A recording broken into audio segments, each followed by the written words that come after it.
हाँ तो कैसे हो दोस्तों, सब ठीक। मैं हूं अजीत। आज हम बात करने वाले हैं प्रभास की मूवी दी गजा साहब के बारे में, जो कि कल ही थिएटर्स में रिलीज की गई है। आज हम इसी मूवी के बारे में बात करेंगे। ये प्रभास एक ऐसी मूवी है जिसका कि कोई सर पाव नहीं है। ये एक नॉनसेंस फिल्म बनकर आ जाती है सिर्फ। इसका कोई मतलब ही नहीं है इस फिल्म का क्या दिखा रहे हैं। मेकर्स को कुछ पता ही नहीं था, कुछ उनको मतलब ही नहीं था कि क्या दिखाना है। कुछ अच्छी अच्छी चीज़ें दिखाए, ऐसा कोई उसका मतलब ही नहीं था। लेकिन शुरुआत से लेकर अंत तक फिल्म में कुछ भी बढ़िया नज़र नहीं आता है। जो कुछ भी कहो जिसके बारे में तारीफ कर पाए, ऐसा कुछ भी नज़र नहीं आता है। बस रैंडम सीन शूट करके मूवी में डाल दिया गया है। इसके अलावा मूवी में कुछ भी नहीं है। बस यही लगता है कि हाँ, बस सीन को उठा उठा के मूवी में पेस्ट कर दिया गया है। कोई किसी का कोई सर पाव नहीं कि कोई आपस में कनेक्ट भी नहीं होता है। कैरेक्टर्स के बारे में कुछ समझ नहीं आता है कि कैरेक्टर्स क्या है, उस किस तरह से लिखा गया है। वो कुछ भी ऐसा नहीं है, कुछ भी अच्छा नज़र नहीं आता है। पूरी मूवी में कोई भी ऐसा कैरेक्टर नहीं है जो कि आपसे कनेक्ट कर पाए, ऑडियंस से कनेक्ट कर पाए। ऐसे एक भी नहीं है, नजर आती है। तो कोई भी ऐसा सीन नहीं है जो जिससे कि आप कनेक्ट कर पाओ। कोई भी कैरेक्टर नहीं नजर आता है। तो मूवी की कोई राइटिंग नहीं है, वो मूवी की कोई अपनी एक राइटिंग नहीं है जिससे कि ये मूवी लिखी गई हो अच्छे से ढंग से कि आपस में कुछ कनेक्ट करे। ऐसा कुछ भी नहीं है। बस मजाक ही बना के रखा गया है। बस इसमें फीमेल कैरेक्टर डाल दिए गए हैं ऊपर से। तीन तीन जो फीमेल कैरेक्टर ऐड किए गए हैं उनका भी कोई मतलब नहीं है, ना एक्टिंग आती है, ना उनका कोई कैरेक्टर लिखा गया तीनों का। बस प्रभास के अपोजिट में कास्ट कर लिया गया है, वो भी एक नहीं तीन तीन एक्ट्रेस को डाल दिया गया है। तीनों का कोई मतलब नहीं निकलता है, तीनों का कोई सर पाव नहीं है, कुछ भी नहीं है। कुछ भी अच्छा नहीं लगता है। कैरेक्टर्स को मूवी में क्यों डाला गया वो समझ में नहीं आता है। वो पता नहीं चलता है कि क्या है मतलब है। बस एक्ट्रेस जो इतनी सारी ली गई है फीमेल्स के, वो उसका बस के लिए दिखाने के अलावा और कोई काम नहीं है पूरी मूवी भर में। सबको पूरी मूवी में इतने सारे कैरेक्टर्स क्यों थे, उनका क्या मोटिव था, वो क्या चाहते हैं, उसके बारे में कुछ समझ नहीं आता है। उसके बारे में कुछ लिखा ही नहीं गया है, कुछ बताया ही नहीं गया है। बस प्रभास की वर्शिप किया गया है पूरी मूवी में। 3 घंटे तक वही किया गया है। प्रभास की बॉडी फ्लैश करवाई गई है, उनसे डांस करवाया गया है, उसके अलावा कुछ नहीं है। पूरी मूवी ऐसी ही निकल गई है। ये इस साल की सबसे वर्स्ट मूवी में काउंट होगी अभी से ही। मूवी का रिलीज एक भी दिन नहीं हुआ है। मैं भी बता रहा हूँ ये इस साल की सबसे वर्स्ट मूवी। सच्ची बताऊँ तो ये मूवी में प्रभास की खुद की जरूरत नहीं थी। इसमें प्रभास नहीं होते, कोई साउथ का कोई और बी कैरेक्टर होता तो वो चल जाता। लेकिन प्रभास को डालकर मूवी को जिस तरह से बर्बाद किया गया है। प्रभास इस तरह के रोल में शूट ही नहीं करते हैं, वो इस तरह के कैरेक्टर के बने ही नहीं है। प्रभास वही है जो कि बाहुबली बने थे, उसके अलावा कल्कि में बने थे। वो उस तरह का कैरेक्टर शूट करता है जो यहाँ पर वैसा कुछ भी नहीं है। वो जिस तरह से आप एक्टिंग उनसे करवाई गई है, जिस तरह से उनको कहा गया है, वो सारी चीज़ें बिल्कुल फेक नजर आती है। कुछ मज़ा नहीं आता देखने में, कुछ इंटरेस्ट ही नहीं ला पाता है।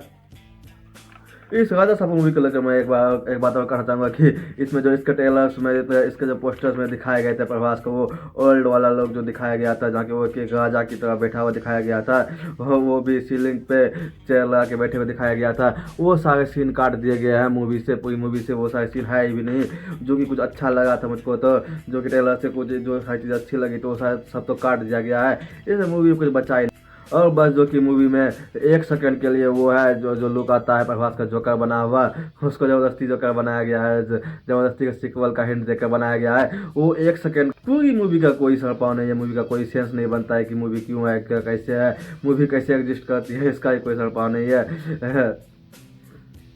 ये मूवी राजा साहब मूवी जो है 400 करोड़ की बनी हुई हॉरर फैंटेसी मूवी है। फैंटेसी हॉरर कॉमेडी मूवी है, जो कि ऐसी मूवी है ना इसमें कोई फैंटेसी वाले एलिमेंट है, ना हॉरर है, ना कॉमेडी। कॉमेडी तो कहीं नज़र नहीं आता है, इसको कॉमेडी मूवी कहा गया था, लेकिन इसमें कॉमेडी जगह सा भी नहीं है। 1-2 सीन के अलावा 3 घंटे की मूवी ये प्रभास की सबसे वर्स्ट मूवी में काउंट होगी। इससे अच्छी आदि पुरुष राधे श्याम से भी खराब मूवी बन के निकल के आई है ये प्रभास की मूवी। तो लोग थोड़ा कम ट्रोल करके ये बात मान सकता हूँ, लेकिन मूवी बहुत ही घटिया है। मूवी सबसे वर्स्ट मूवी काउंट ही होगी।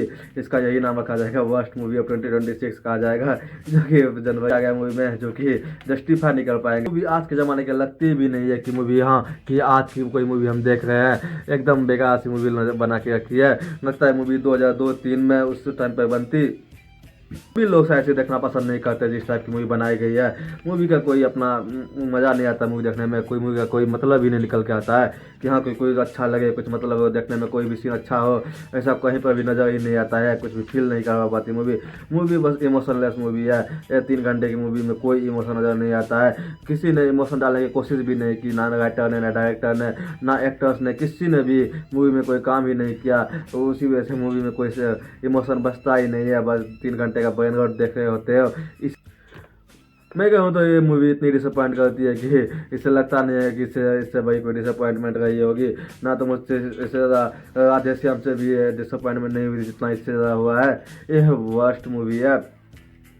हाँ, करो की शुरुआत देखकर थोड़ा सा लगा कि हाँ कुछ कुछ डिसेंट सा हो सकता है कि हाँ कुछ डिसेंट मूवी बन के निकली हो, प्रभास की मूवी है, थोड़ा बहुत अच्छा हो सकता है ऐसी ऐसी लगती है। लेकिन मूवी की शुरुआत के बाद जो ब्रेन रॉट शुरू होता है, जिस तरह से डायलॉग लिखे गए, जिस तरह से डब किया गया, शायद डब का ही प्रॉब्लम है, जिस तरह से दिखाया गया है, जिस तरह डायलॉग लिखे गए हैं, जहाँ की प्रभास की दादी एक जगह पर बेहोश हुई पड़ी रहती है, वो कॉमेडी कर रहा होता है, और जिस तरह से प्रभास से कॉमेडी करवाई गई है वो कहीं पर भी जचता ही नहीं है। उस तरह प्रभास से कॉमेडी कहीं पर भी शूट नहीं करती है, लेकिन यहाँ पर भी वही है, पूरी मूवी में वही करवाया गया है। उनसे फालतू का कॉमेडी करवाने की कोशिश किया गया है, क्योंकि कहीं पर भी मज़ा नहीं आता है, कोई भी मज़ा नहीं दिलवा पाता है। मूवी में कुछ अच्छा फील ही नहीं होता है कि मूवी में कुछ अच्छा हो कि आप देखकर इसके तारीफ कर पाओ, ऐसा कुछ भी फील नहीं होता है। कोई अपना प्लॉट नहीं है कि हाँ किस तरह मूवी जानी है, किस तरह से स्टोरी आगे बढ़ेगी, क्या प्रोग्रेस करेगी, वो आप शुरू के आधा घंटे में बता दोगे कि मूवी कहीं पर भी नहीं जाती है। मूवी का कोई अपना चलता है कि हीरो क्या चाहता है, हीरो क्या करना चाहता है, किससे प्यार करता है, कि हीरो का मोटिव क्या है। वहीं पर विलन का ही नहीं पता चलता कि विलन करना क्या चाहता है, शुरुआत में क्या नजर आता है, लास्ट में क्या होता है। वो सारी चीज़ें तो ऐसे ही निकल जाती है। किसी का कोई फीमेल कैरेक्टर्स को तो जैसा मैंने बताया बस के लिए दिखाने को रखा गया था, खासकर निधि अग्रवाल को पूरी मूवी में वो खास किया। इतने बड़े बजट की मूवी है, इतने बड़े सुपरस्टार की मूवी बनाई गई है, यहाँ पर कई बार डायलॉग अच्छे हैं, न सीन अच्छे रखे गए हैं। क्या है कोई भी चीज़, एक भी मुझको सिंगल चीज़ नहीं अच्छा लगा कि जिसके बारे में कोई तारीफ करने चाहो, ऐसा कुछ भी नज़र नहीं आता है पूरी मूवी भर में। आप लोग बताइए लोग यार प्रभास की दी राजा साहब मूवी कैसे लगी। मैं तो इसको इस साल की सबसे वर्स्ट मूवी में काउंट करूंगा। मूवी मज़ा नहीं आता है, मूवी कहीं पर देखने में फील नहीं करवा पाती है कि हाँ हम कोई मूवी देख रहे हैं। कोई समझ नहीं आता है किस टाइप मूवी कहाँ जा रही है, क्या करना चाहती है। ये सब मूवी में कुछ भी नहीं होता है, बस फालतू की चीज़ें बकचोदी की गई है, इसके अलावा कुछ नहीं है। मैं तो कहता हूँ आप मूवी को इस राजा साहब को आसानी से स्किप किया जा सकता है।